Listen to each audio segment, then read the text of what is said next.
So I do better speeches when I have like the outline, but not when I'm thinking about every single word. Okay.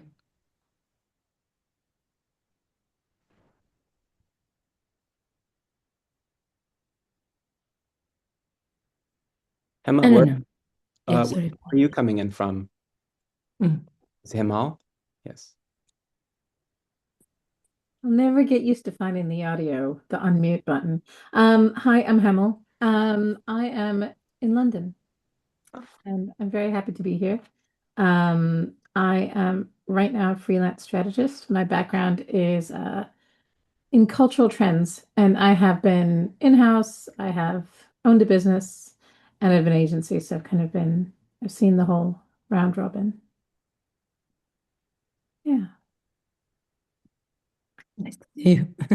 Yeah, and thank you for hosting this. I've been kind of like a sleeper on the WhatsApp chat, but I do enjoy it quite a bit, and obviously it's quite a privilege to be on with so many well-known strategists who have done some deep thinking. So it's good. Yeah, Thanks. yeah. Hi. Hey.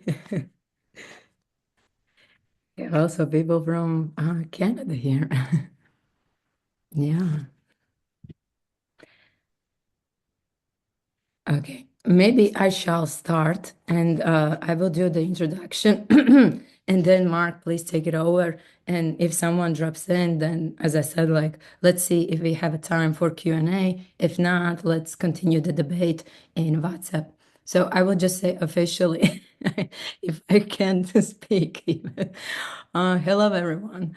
Today at Strategy Pints, we have a special guest with us, Mark Rukman, who really stands out in the strategy bubble for his critical and philosophical perspective on processes and on strategy itself. Mark has been working at Meta for almost 6 years now as a brand planner. Prior to that, he held roles such as executive planning director at JWT Worldwide and a group planning director across several agencies over the years, including McGarry Bowen, publicist, and Young and Rubicon. Welcome, Mark. The floor is yours. Thank you so much, Pablo. And Christopher, thank you. And it's like, how do we all know each other here? Christopher is usually the linchpin. He and I went to ad school together. He was the top dog while I was trying to balance school and an internship at Crispin, Porter and Bogusky. And if anyone knows Crispin, Porter and Bogusky back in the day, part-time means 40 hours. So I There. was Yeah. So basically, yeah, Christopher and I have known each other since, well, when we both were a lot younger. So that's about it. So first of all, want to say thank you.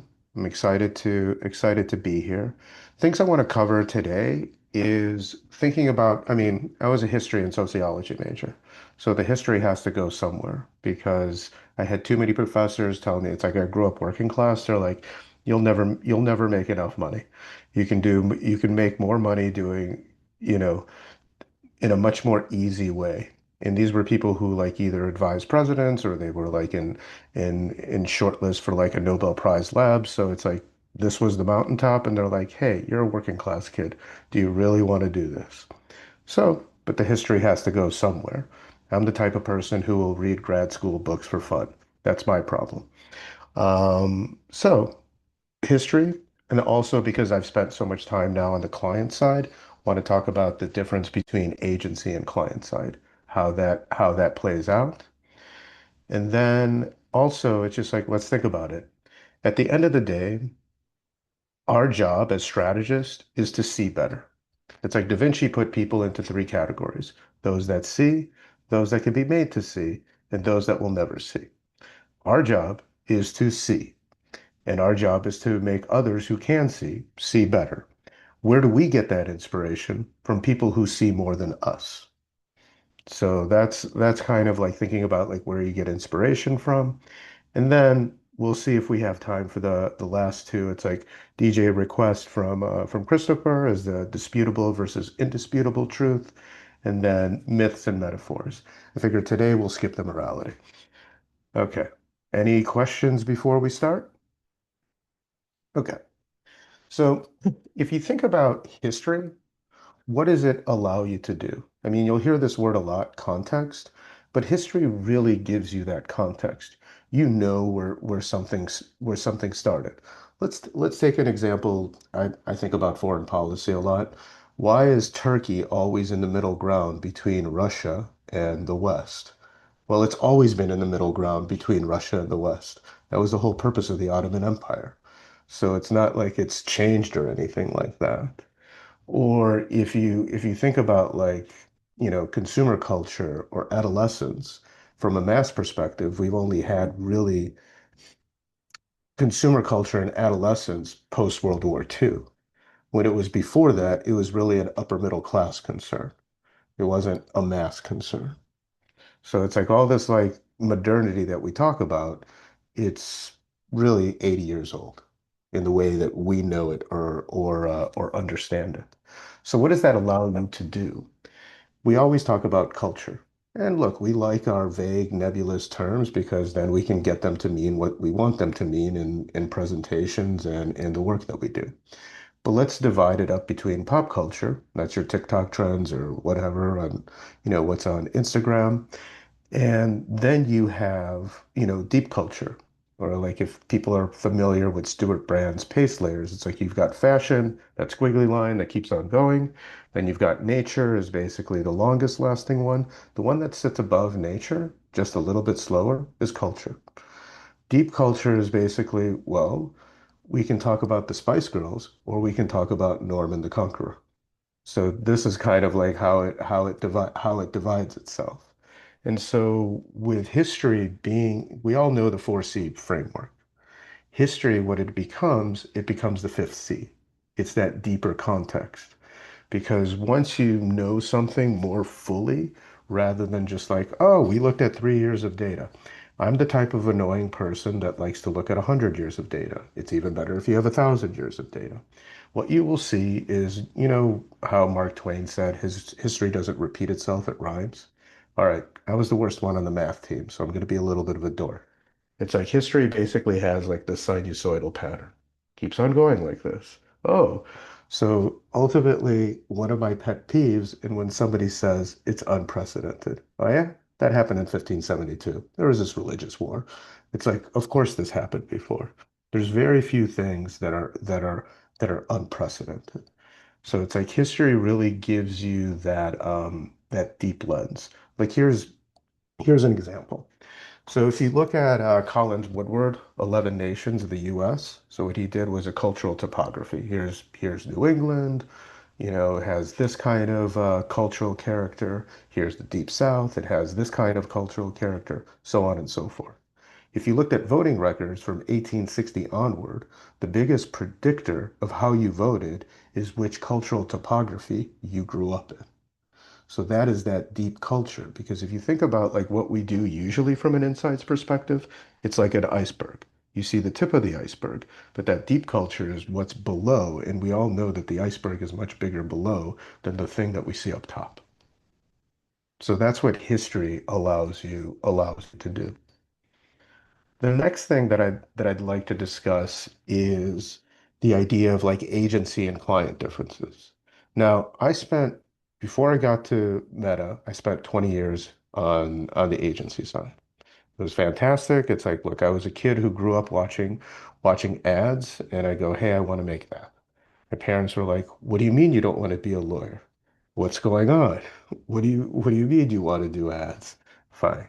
It's like eventually my mom and dad like, gave in. It's like one of my favorite stories from that is like first time I took my parents out to dinner and paid for it.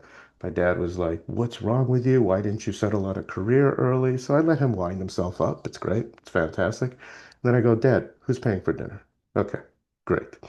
So, but that allowed you have that personality because ultimately, why did you choose to work in an agency?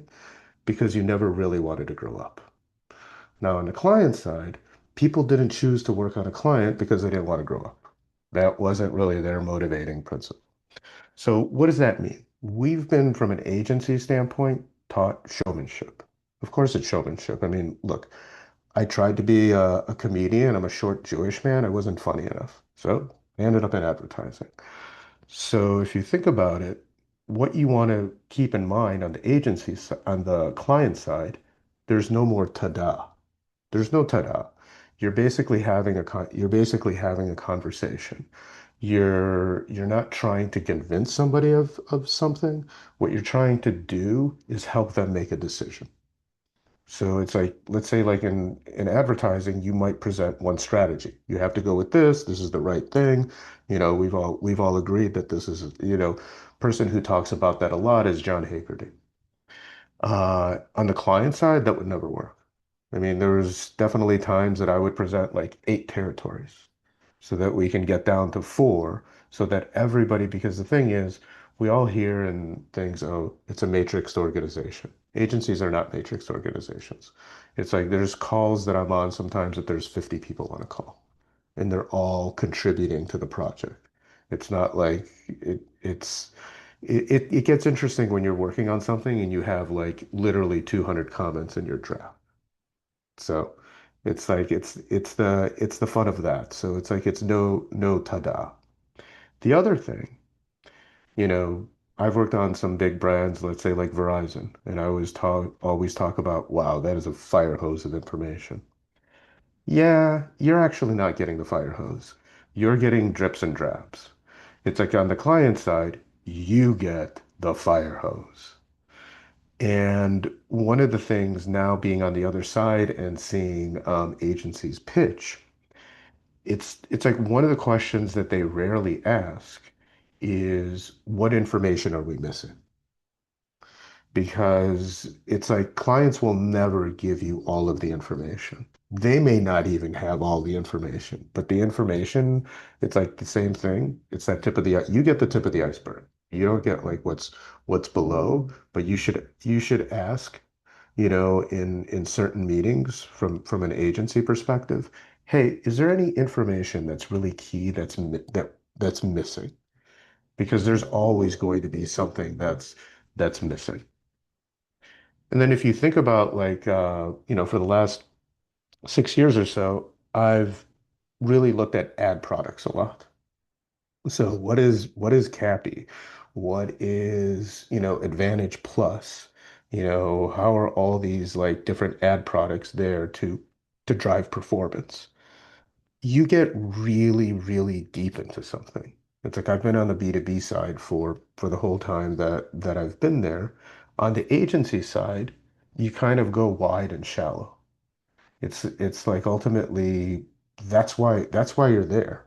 Because a client will be in their own head, will get entangled in all the details, and your job as a strategist to kind of like see through that, and it's really about that. The issue is because as an agency strategist, you are so used to kind of like doing that wide and shallow thing that it's sometimes hard to really go that deep on one thing. But that is the difference. The other thing, I joke around that I've probably set up 2 to 4 times more meetings in the last 6 years than I did in the first 20 years of my career. You will become an account person on the client side.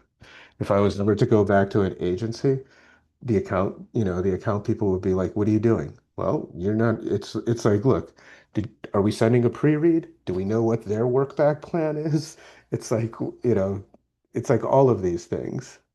It's like any really good account person knows that, but a lot of junior account people don't. And if you have that client experience, you are either more effective as a strategist or more annoying to your account team. Your mileage will vary.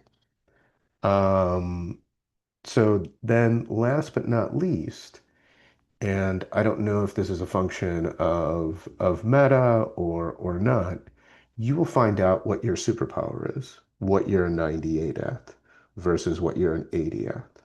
In an agency, yeah, I can do a good comms plan. I'm not. I'm not a 98 in comms planning. I'm a 98 in creative brief. I'm happy to, to write a creative brief for anything against any agency, anyone. But I'm not gonna do that for a comms plan. So what it's like I joke around, it's like Meta is like the national team.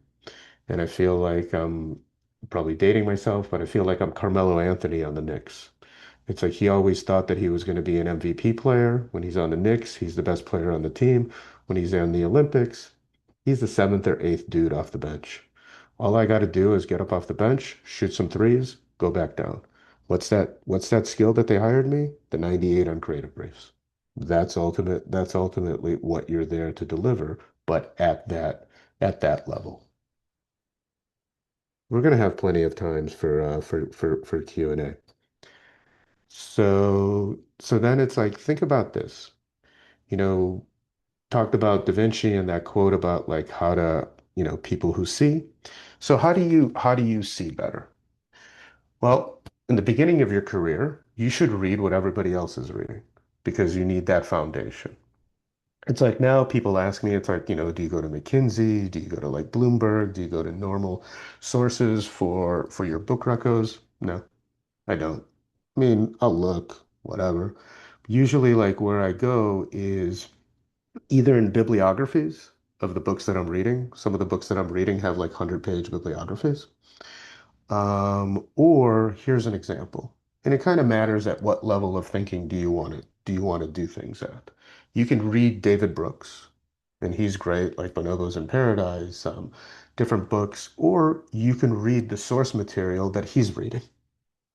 Here's like an example. If he's talking about how, we've become like over therapeutic, you can look into Philip Reef's 1966 classic, Therapeutic Nation.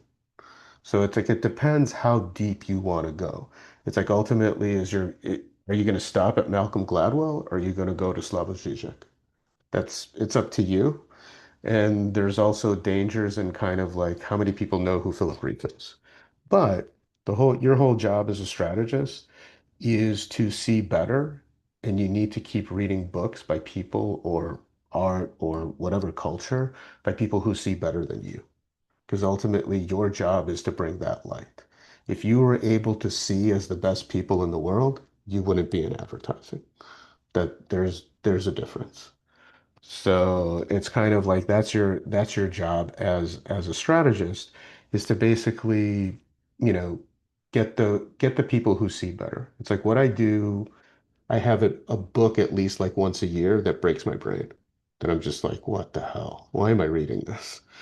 And stuff like that. But it's a good exercise. It lets you know kind of like, sometimes you need to work out harder at the gym. And so this is basically working out harder at the mental gym. Then from Christopher, this is the DJ request. This is the notion of disputable and indisputable truth. So this is coming from Priya Parker's The Art of Gathering. Would highly recommend that book. Think it's great. And one of the things that it transfers over to strategy. What's an indisputable truth? Moms love their families. Who's going to disagree with that? You can put that on a brief and you can probably get it sold to a client. It's like, of course, moms love their families and they want to show it through food. Okay. Well, great. Super. If you think about like a disputable truth, it's like try to guess the person's mood by what they're making for dinner. That will lead to a different way, and then you can think about the food and stuff like that. That'll lead to different. It's like you can guess a person's mood by what they're making for dinner. Can you imagine like the different moods that mom has if she's making dinner or whomever is making dinner? That's going to lead to much different work than I just show love. Nope, we've got this whole full spectrum, and I can tell the way this person feels by what food they're making for dinner. So that leads to more interesting work versus that indisputable truth. Moms show their love through dinner. Um, Last but not least, and this is kind of the Substack that I sent. I'll lose the morality part. Um, I think a lot of times we talk about how like what's the truth? What are the facts? What we tend to ignore are the myths and metaphors. It's like one of the things that I usually ask people who deliver research. It's like, well, should I lean into the truth or should I lean into the myth of what people want to believe? Because if you think about it, if we, it's like it's back to that iceberg. If it's if it's your subconscious, you're tapping into myths. If it's subconscious, you're tapping into to metaphors. If you if you think about like what's a metaphor? Classic metaphor is like strong dad, you know, or something like that. But because your brain already has so many things about that, that's a metaphor that you can tap into. And it's like and think about this. It's like what's the one of the myths of the United States? How did Philip Morris come up with the Marlboro Man? They basically were brainstorming like what are the top myths of this country? And they glammed onto the cowboy. And they basically gave it this iconography. If you look at the truth of what a cowboy was, they were tied to the ranch. They weren't that free. It was a horrible job that they basically made into a myth. But at this point, it's like the myth is much more than whatever the truth is. Because look, essentially, I've probably studied too much history and sociology. Essentially, power depends on as information asymmetry. It's like if you knew exactly what was going on, if let's say like I know that he's fallen out of favor, but let's say like Noam Chomsky's manufacturing consent, it's like society would be far different if people knew both the myth and the truth. Usually people will glam onto the myth and then forget about the truth that that myth may have obscured. So a lot of times we don't tap into those myths because we keep looking for the truth. The other thing, it's, you know, metaphors and myths go together. One example, it's an old one, but there's a reason for it. Like think about like Anna Nicole Smith. She was a metaphor for a lot of things. She was a metaphor for somebody who was powerful. She was a metaphor for somebody who was pathetic. It depended on who you were, and that metaphor held. So ultimately, it's like if you add all of these things up, it's like how do you probe more deeply? Because it's like almost any strategist can do the first few like surface layers, but they're usually not going to have history in their toolbox, and they're usually not going to go this deeply on how to see better. Most people will stop at Malcolm Gladwell. It's like, yep, that's the river line. But what you can do is you can start reading the source code of what he's reading. It's like, I know when to quit. It's like when I'm reading like one of my hard books, it's like, look, I'm not going three authors deep on this bibliography because then you realize, look, you're not in academia, you're not in scholar. Um, and one of the jokes about that, one professor told me, it's like, look, here's the truth about getting a PhD. It means that 20 people know what you're talking about and you hate 10 of them. So it's kind of like, you know, it works out. So we are going to have time for Q&A. Does anybody have any questions? Hi, And Mark. I do yeah, actually. Yeah, I put it yeah. in the chat. It's so funny because yesterday I was working on something about a specific category, and I thought this specific category has so many myths that people buy into that cloud their judgment on the category, business people. And my literally, I made a note and I went, okay, I need to go through all the mythology in this category and decode it.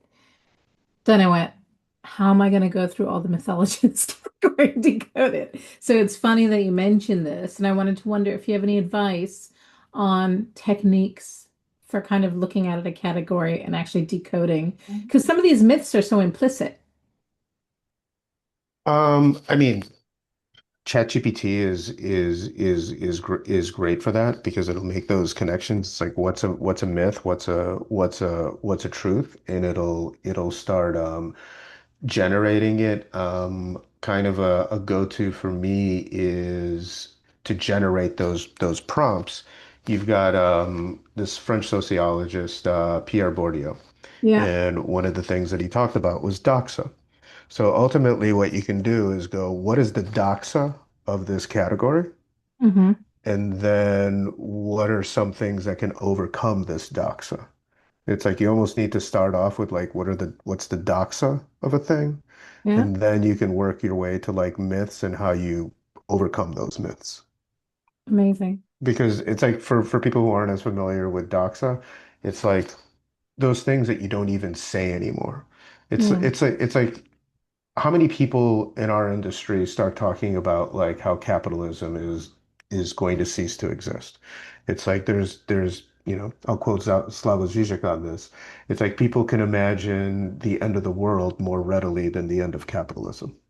So Mm. that's just like one example of a doxa that you can do. And AI is What's amazing about AI is that you have like a grad level intern, so they've done way more reading than you have, but you're looking for a specific thing. So I would ask like as a prompt, it's like, what is the doxa of this? What are the myths? And what are ways of overcoming these myths? And it'll generate a lot of things. And then from that, you can kind of do your classic thing of like, oh, that seems to pop. Let's go deeper into this. That's awesome. Thank you.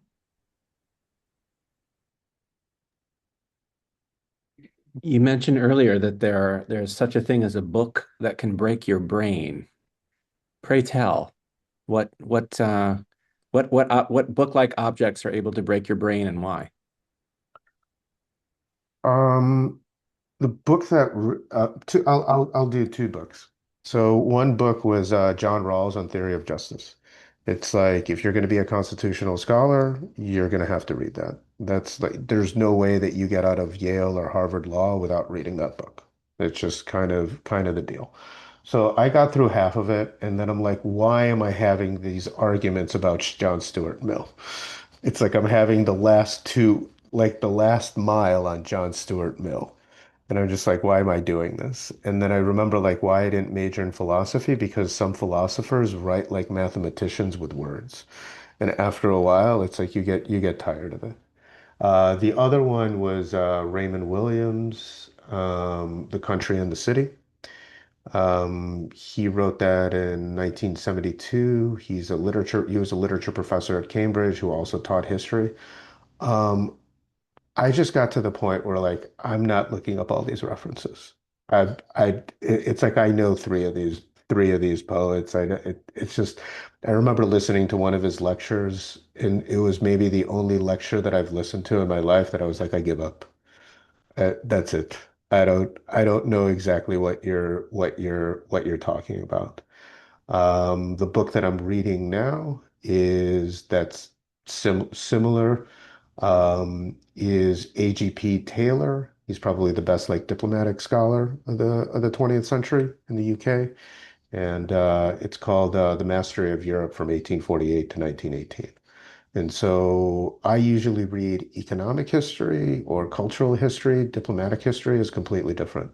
Like here's one of the things that was in the intro to his bibliography was what happened in 1848 to 1918 is that for the first time you had to take into account public opinion and then you had to educate the public. Because if you think about it, like schools didn't really exist from a mass standpoint.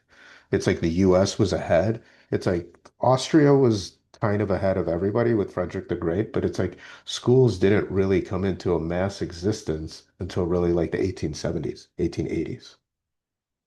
So it wasn't like it started out like I mean we all take the modern infrastructure for granted because we can't imagine a time without that modern infrastructure.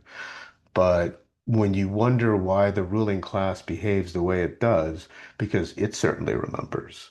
It was like there was a time in high school that I got kicked out of my history class because because I started getting really bored. And I went to the history teacher. It's like, hey, are we going to get past hey geography and actually learn history? And then she's like, Mark, stop it. Okay, one more question. Because we were all it was a working class high school. So I go to her, would you be teaching us the same way if we were part of the ruling class versus the working class? She's like, all right, Mark, you're out. So it's like it's like why did I like strategy? I found all the other kids who got straight A's in high school and got kicked out of class.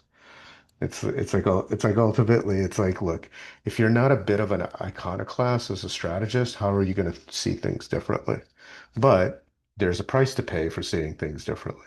Some people don't like that, and that's okay. So those are the books that have broken my brain. I would say Raymond Williams was just like, okay, I've never encountered a more, maybe David Graeber, but I've never encountered a more erudite person.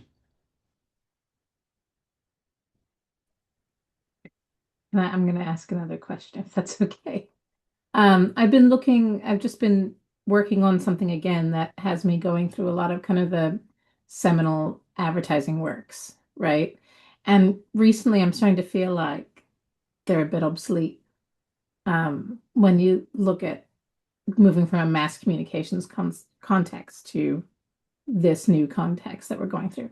So as a historian, how would you frame kind of looking at the Stephen Kings, the James Webb Youngs, the David Ogilvies, like some of these seminal texts, or even like, I'm going to be controversial, but even looking at Byron Sharp, right? And looking at some of the newer stuff where you're going, okay, I see this, but this is built for an industrial age, a mass communication system. We're moving away from that. Is it relevant for me to still be reading this? Or what filter should I be using? What frame would you recommend? Okay. Here's a frame that I would recommend. Um, this is a quote that I go to a lot. It's E.O. Wilson. He was a sociobiologist. And one of his whole things was he was asked, it's like kind of like, what's the problem with human beings or what have you? Like, what's that kind of fundamental tension? So basically, our emotions are Paleolithic, our institutions are medieval, and our technology is godlike. So think about that quote on one sentence. What we do more often than not is focus on that right hand, that right hand side of like that our technology is godlike. And what we forget about is the Paleolithic and medieval. So what do the classics fill out? They fill out that Paleolithic and medieval era. So they give you a context of better seeing what we'll define as more modern communications. Because the thing is, people's emotions are still Paleolithic. Our institutions are still medieval. And then all of these various tools that we have at our disposal still tap into those parts of ourselves. And if you want to add like a classic to that that not a lot of people read is Stephen Fox's The Mirror Makers. It's a book from 1986 that is still totally relevant. And why is it called The Mirror Makers? Because ultimately that's advertising's function. We are more off like every once in a while, yes. We all know the things that are in the MoMA that are from the advertising canon.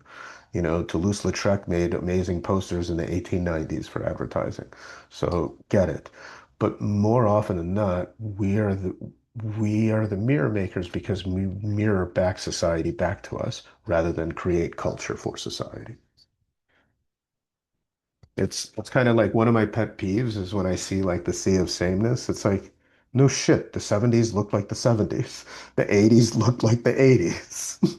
It's like, of course it did. It's like, congratulations, you've just identified a time.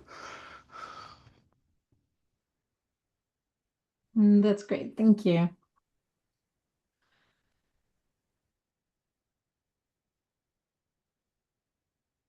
Anyone else wants to jump in? My apologies about my voice. Can I take from that, Mark? So stay focused on and don't forget about unchanged man, despite all of the sort of, as Ritson would say, the pornography of change. that we often overly focus on? Yeah, I mean, I would say that's true. It's like one of the things that Jeff Bezos is famous for doing at meetings, because everybody will say this is changing. He'll ask, what's not changing? Because it's like, I mean, I don't know if this is coming from him studying anthropology or this, or just like a natural inclination. It's like after I saw that, it's like I saw that quote like fairly early in my career, and I was just like, yep, that's it. That's kind of the problem that we have because we keep thinking that our software updates that much. It's like, we have all those different things. I suppose on one hand, I understand that, but then sometimes I look at the step change with like this younger Gen Z cohort. And I do wonder if they're starting to get a fundamentally different, like neurological wiring in the way that they consume information, the way they consume narrative, the way they consume story. And that's kind of part of where I was coming from because I was like, they don't have anything sacred. Like the ability to work through satire for this generation is so different, I think, than previous generations, right? Like they're dealing with such a radically different context.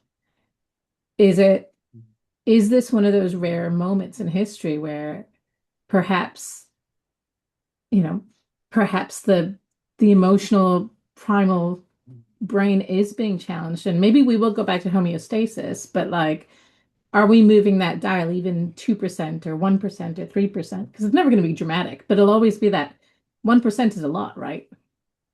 Yeah, if you think about that, and I know there's a question in the chat about Marshall McLuhan, so I'll use Marshall McLuhan and Walter Ong. Walter Ong was Marshall McLuhan's like kind of prize student. So, and why do I bring that up? Walter Ong looked at writing as a technology. It's like ultimately, for most of human history, we did not write. I mean, most of human history is passed down from it's how we talk about like subcultures? Yeah. 1,000 years ago, subcultures was the village over, because you never went there because they had their own stories and they had their own realities.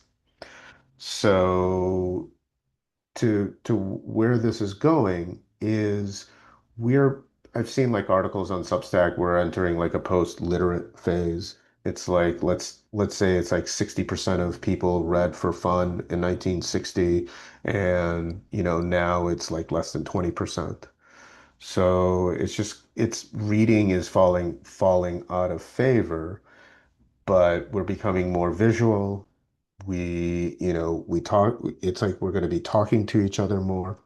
If you think about like what AI is doing, why everyone is freaking out, because we've looked at our job as essentially, we do a deck, and then only with this deck can we reach a decision. It's like think about like ultimately what we do. Our job as professionals is to go from information to decision.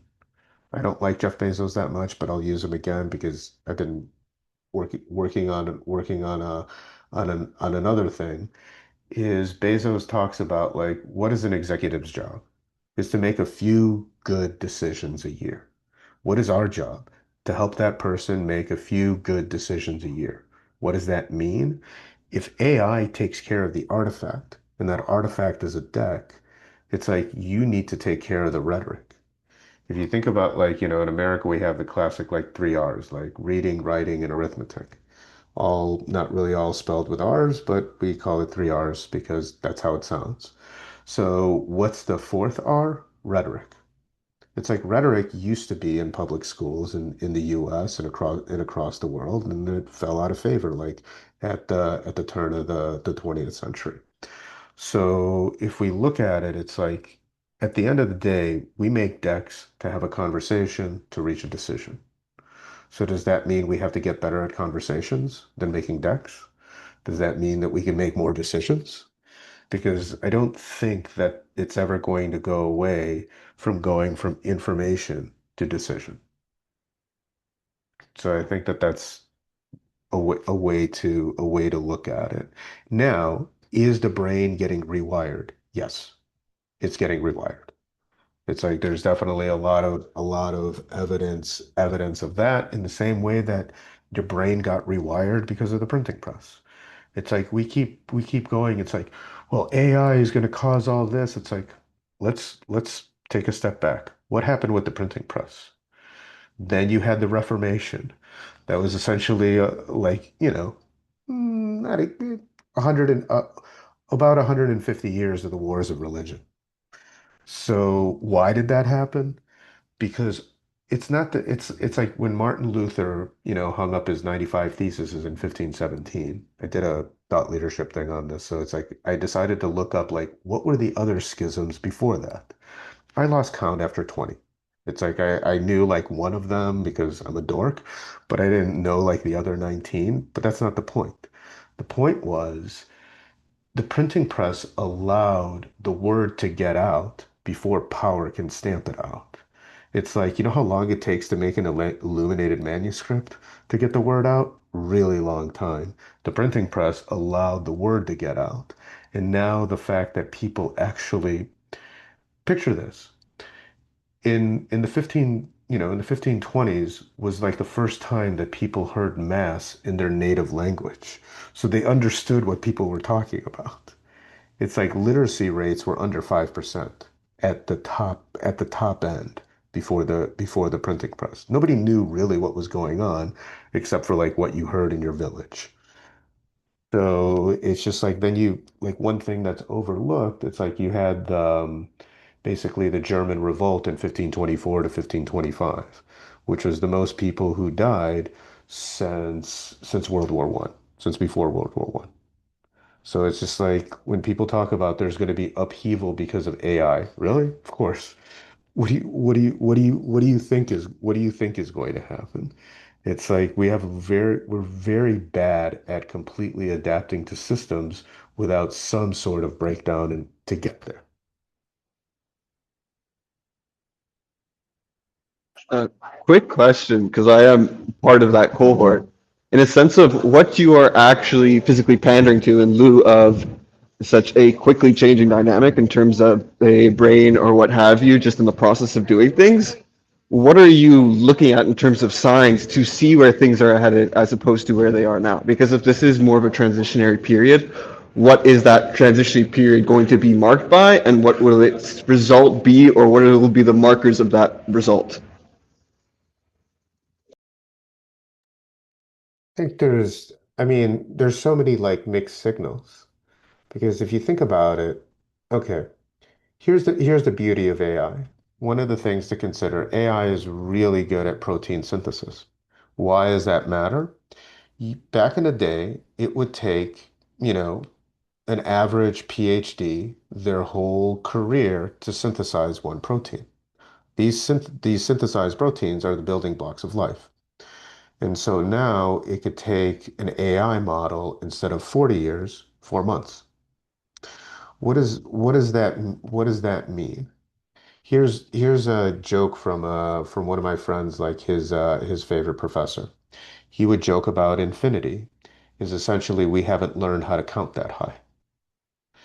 So it's kind of like there's so little that we know right now. I mean, we know a good deal. I mean, we know a great amount more than we did 200 years ago. We know a great amount more than we did 20 years ago. But we're still really scratching the surface of human knowledge. I'm going to be a little bit of a dork here. It's like what I always remember is one of the things I learned in differential equations. All linear differential equations have been solved. Most nonlinear differential equations, the way that life works with like kind of like, random possibilities, have not been solved. So when anybody talks about like, the quants in our industry, it's like, so you're telling me that the best mathematicians in the world have not solved this and you feel that you can solve these things. It's like last time I checked, nobody in our industry has ever won a Fields Medal. For those people who are wondering what a Fields Medal is, that's the equivalent of the Nobel Prize in math.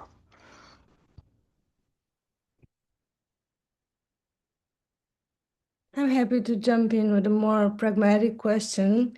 You talk a little bit about, the shift from a brand strategist inside an agency to the client side. So this shift in the role, about the depth versus the shallowness and the breadth. I had a little bit of a taste of that doing it myself. This shift from I had a brand strategy role inside in-house, and yeah, I was shocked basically at the beginning that there is this distance from being part of an agency, so external, like an external collaborator. It kind of protects you a lot, protects the way you work, the way you look at things, and yeah, I wanted to ask, and then there's this very hip word now, like unlearning. What have you unlearned while going through this shift from a brand strategist, an agency brand strategist, to a client in-house brand strategist? And also, like, what do you think a company has to offer to make a brand strategist feel at home?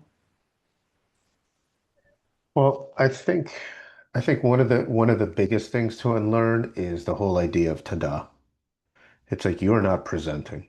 You're not putting on a show. It's like you're the client. So it's like you're having a conversation. You're not trying to persuade.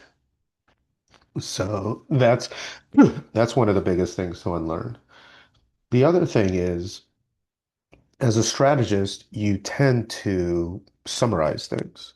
You tend to like kind of like take out the things that are extraneous. Well, now the things that you thought were extraneous are the important bits. That's what it means to go deep. So it becomes different in that regard, is that there's so many that you get into so many more layers of something. So those are things that you need to unlearn. And also, I mean, I don't know how it varies by market. It's like if you're a strategist at an agency, I mean, Christopher, keep me honest here. How often are you the one who sets up the meeting?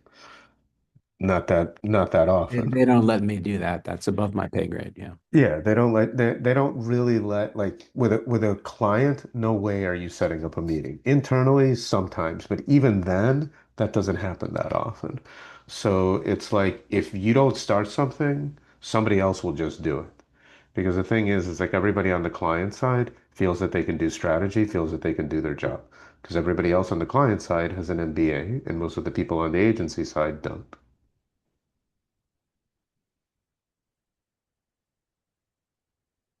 Thanks. Misha has an interesting question in the chat. Why do Americans hate ties? In other words, like three versus three, zero versus zero. Why does it always have to be one side winning?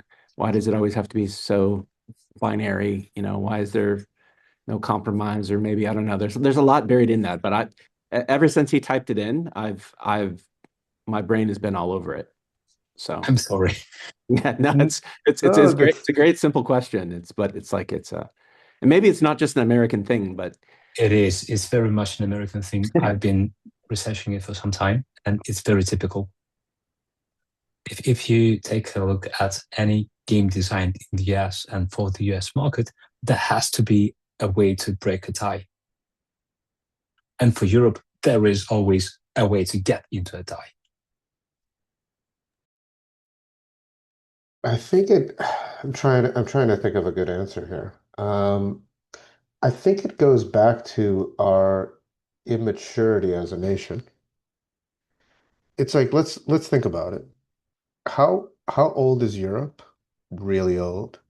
How young is the US? Really young. Be- 250 years apparently. Yeah, 250 years, and we can trace England back to 1066. Um, if you think about that, how much did you want to win when you were 20, and how much did you understand that winning wasn't everything by the time you were 40?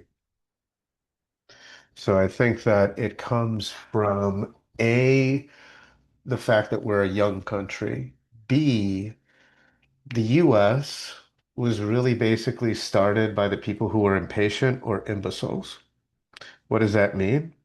It's like you could become a nobleman for 300 pounds rather than 1,500 pounds in colonial Virginia.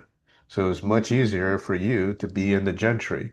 It's kind of the same thing as like, when you live in a city, you can be in a near suburb or you can be in a way, way far suburb. You can get a much bigger house in a far suburb. So the colonies were a far suburb. Now, who are the imbeciles? Basically, England before, let's say, going off to like Jamestown or things like that, had a series, like Queen Elizabeth had a series of poor laws, which is essentially making it more and more illegal for you to be poor. So they had like 1 to 2 million surplus of men who just didn't have jobs. So what's the best thing to do? Get on a boat and clear land. So why was it so easy for us to basically exploit people? Because America was not set up as as a country at first. It was set up as a business enterprise. So if you set it up as a business enterprise, you're going to inculcate that winning is the strategy rather than cohesion is the strategy. Does that help? Yeah, Yes, thank you. Bob and I had the privilege of speaking with Paul Feldwick recently. I don't remember if this was in the public podcast or in the exclusive piece that went to the Brandlingual folks, but he actually agreed with you. In at one point, he talked about because American was based on a Protestant population that always had very clear right, wrong, good, bad, no moral ambiguity, no gray area. So something always had to be good, something always had to be bad. Thus, there always had to be a winning side. And the winning side was always going to be bad or evil, or the losing side was always going to be bad or evil. It's just that no one could agree as to what was good and what was evil, other than some, Bronze Age texts that they were, riffing on. But that's interesting because that idea of how this idea was formed essentially by people who thought that this wasn't crazy enough. They have to go somewhere else to create something even more crazy, you know.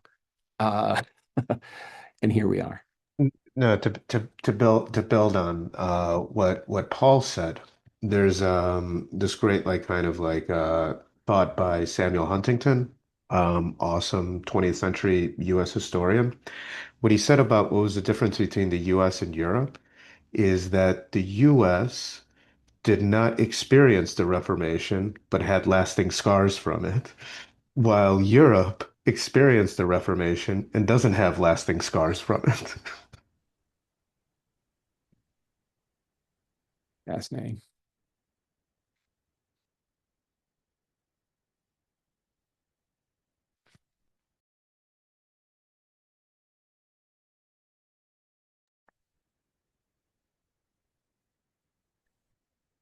It looks like that we have got the Q&A in time, as you said, Mark, at the beginning, that we shouldn't need to worry about it. I hope people weren't too bored. No, I don't think so.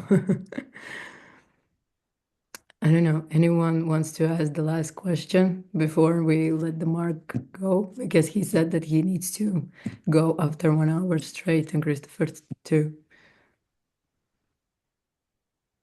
I'll just put one out there. It's rare that I get a chance to be on the screen with the very same two individuals who both turned me on to Byung-Chul Han, which is Baiba and Mark, and I know you share in fascinated by his readings and so forth. But yeah, if you were to have your sort of takeaway of what he has what you've learned from him and how it's been additive to your overall just thinking process, how might you sum that up? The biggest, I think, like shift is that we've gone from citizen to consumer. And what does that mean is that there's been a certain depth that's been removed because consumerism is inherently more hollow than citizenship. So I think that's one thing. That's the hollowness. And then because of this hollowness, now we auto correct ourselves, to satisfy capitalism. It's like we are the ones who light this flame of like, gotta do this, gotta get in this treadmill, gotta do all of those things. So those are to me kind of the biggest takeaways from him is the shift from citizenship to consumerism. It's like because it's like now it's like religion used to be the opiate of the masses, now consumerism is the opiate of the masses. And because we're all on that treadmill, it's like the quantified self has basically we've allowed to create our own chains. So it's like that's kind of probably the biggest takeaway that I have from him. Mhm. Thank you. I have one more question. Thank you so much. And I loved just the example you just gave, using history to understand some things really rooted in culture, in American culture. I have one more. I really stick into something that you say as a strategist, we should read and follow people who see better. So which ones would you currently recommend of people who see better? Which ones, which books or who to follow? Oh, so I mean, like like Substack, I think like Kyla Scanlon sees well. I'm a person who like reads classics. I mean, I would recommend Samuel Huntington from a history perspective. I think Byung-Chul Han from a philosophy perspective. Um, trying to think. I mean, oh, I'll give you a good recommendation that's more evergreen. I would check out Sven Becker's Capitalism, a Global History. I don't usually like to say like it's. I'm happy to say that this book was 4 pages longer than War and Peace. So I'm happy that I finished a book longer than War and Peace. Um, yeah, Sven, I'll put it in the chat. Oh, thank you. I was trying to, thank you. Yep. And it just came out. It's a capital. It's basically it's a 1,000-year history of capitalism.